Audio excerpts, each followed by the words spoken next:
Good morning, good afternoon, good evening. I am Coach Sherry, and I am excited to share with you this aerial view of New York City. Now, I'm a Jersey girl, and when I used to go home to visit, I'd fly in to Newark.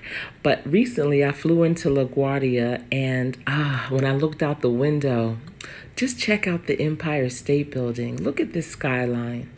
Such a beautiful city. New York is truly a city that never sleeps. And we so happened to be flying over Madison Square Garden while the Rangers, the hockey team, was playing in one of their playoff games. Yes, this skyline is truly beautiful. New York is the second most amazing city in the world. And if you have not had a chance to go, well, look at it from my point of view.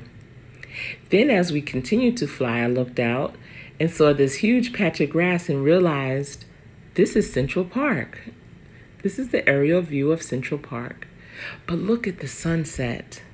That was another wonder that I saw and was not expecting. So beautiful. Well, I hope you enjoyed this video. Please give it a thumbs up. If you are not yet part of this team, I invite you now to hit the subscribe button and share with your friends. They may also enjoy the New York City aerial view. Thank you.